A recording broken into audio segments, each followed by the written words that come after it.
Judith Orloff MD, adapted from Emotional Freedom, Liberate Yourself from Negative Emotions and Transform Your Life, 3 Rivers Press, 2011. As a psychiatrist, I strongly believe that it is important to know about the narcissistic personality so you can have realistic expectations when dealing with coworkers, friends, or family members who may have some of these qualities.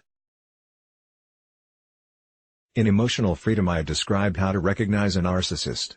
Here are some ways. Their motto is me first. Everything's all about them.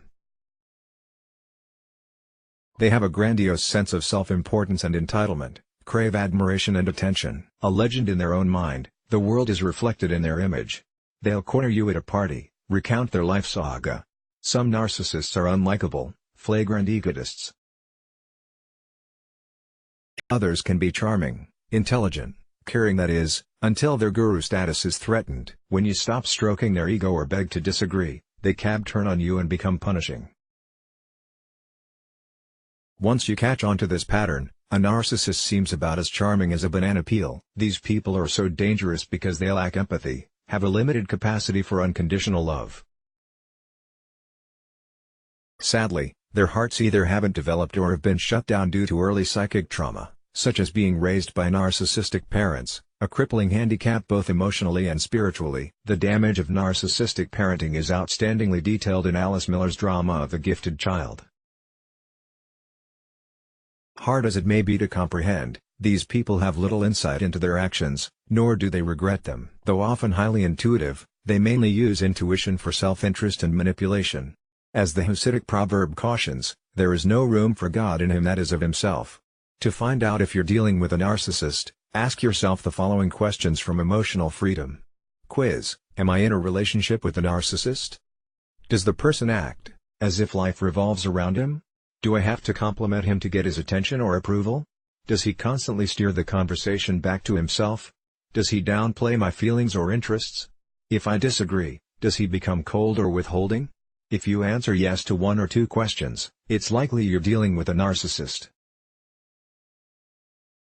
Responding yes to 3 or more questions suggests that a narcissist is violating your emotional freedom.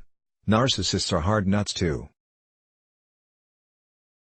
With these patients, the best I can do is align with their positive aspects and focus on behaviors that they agree aren't working. Still, even if one wants to change, progress is limited, with meager gains. My professional advice: don't fall in love with a narcissist or entertain illusions they're capable of the give and take necessary for intimacy. In such relationships you'll always be emotionally alone to some degree. If you have a withholding narcissist spouse, beware of trying to win the nurturing you never got from your parents. It's not going to happen. Also, don't expect to have your sensitivity honored. These people sour love with all the hoops you must jump through to please them. If a narcissist is draining you emotionally, use these methods to get your power back. Lower your expectations and strategize your needs. Keep your expectations realistic.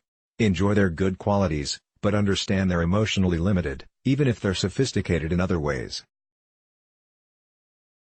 Accepting this, you won't continue asking something of friends, family, or coworkers they can't give. Consider this definition of insanity: when you repeat the same actions but expect a different response.